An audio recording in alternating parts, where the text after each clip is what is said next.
go. Dakota McGregor, the Canada versus Canada Cup, taking on Vince Tracy, Power Slap, number 18 on March 6th. How excited are you to take on, I'll call him the friendly fellow Canadian? Man, I'm ecstatic, you know.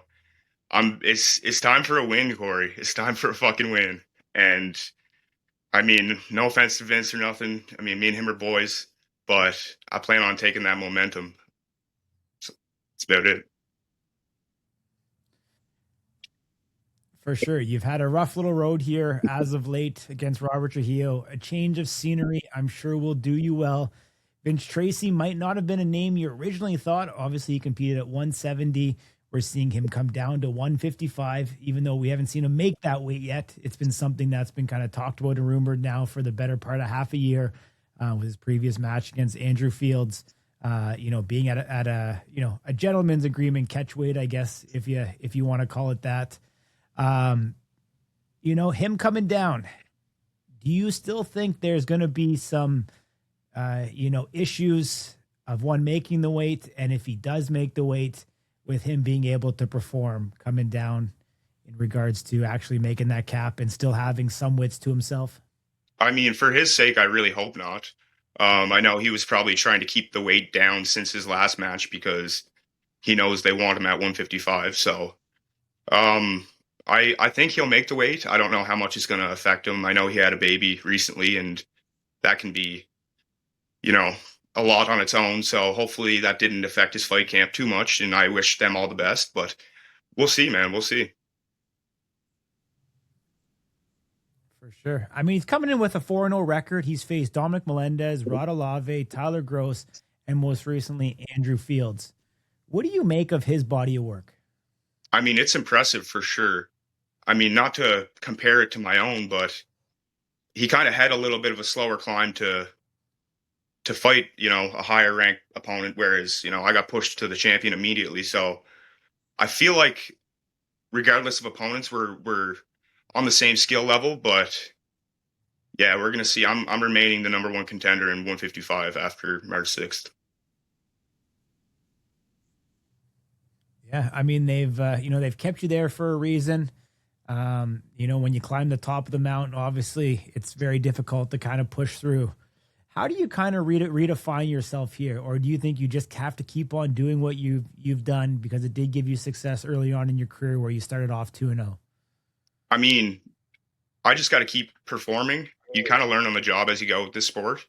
It's not something you can, you know, you can't experience what you do until you're on the stage, if that makes any sense. But yeah, no, I'm gonna keep doing what I'm doing, keep fighting whoever they put in front of me, continue to make a name for myself, and I think I'll see Robert again in the near future. Hopefully not immediately, but yeah, in the near future we'll see him again. For sure. I mean, you're off on the rock on the east coast of Canada. How hard is it to get your training in, to find a core group of people to be able to work with you and push you and be able to help refine your craft here in slap fighting? It's very hard. No one knows the sport like I do on this island. Like there's no slap fighters on the island, so it's unique. I do a lot of work on my own, but I do have one or two friends that will, you know, help me with my defense, crack me with the noodle and stuff like that. So I'm very grateful for the people I do have, but it's a pretty tight, small small community of people that help me. For sure. I mean, you get the opportunity to come back. Obviously, the Brass of Power Slap believe in what you're doing. We still really haven't seen a ton of matches at 155 for whatever reason. So I think this holds a lot of, weight and merit. I think it's, could be seen as one of these matches where they're kind of, in some ways setting Vince Tracy up to see if he deserves it. And you're kind of that gatekeeper from it. Yeah. Do you feel like you're the favorite? Do you feel like you're the dog? Like psychologically, where is it all sitting in your mind? I mean, I always train like I'm gonna get hit first. That's just how I train. I'm not too worried about any of it. Like I'm just here to win. I'm focused on myself, what I can bring to the table. all the minor adjustments I can make to take this win home. And yeah, I'm just focused on myself, really, if that answers your question. For sure. For sure. Um, yeah, I mean, Vince, like we said, 4-0. You're sitting there 2-2. Different paths on how you got here. So obviously fight math doesn't always, correlate. Yeah. What are you gonna bring different that Vince has never seen before? Well, I mean, I think I'm gonna test his chin harder than anyone has yet. I really believe that. And I mean, he's been cracked hard by, 4 people, so but I really believe I'm gonna be the one to test his chin the hardest yet.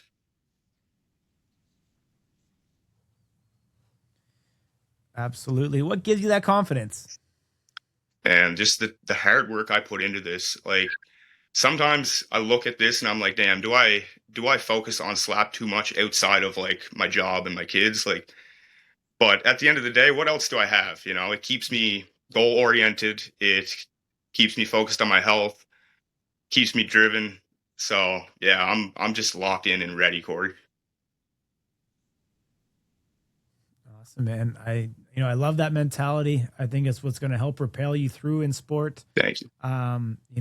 You want to do great things. You definitely have to become obsessive and put in the time, the reps, and the energy Yeah. to make that happen. First time we're seeing Canadian versus Canadian in Power Slap, I do believe. Yeah. More history, man. It's going to be, it's almost like trial. It's like trial by friendly fire. True. True. Yeah, especially because me and Vince are actually good friends outside of this. Like we've talked a lot, so it's definitely yeah.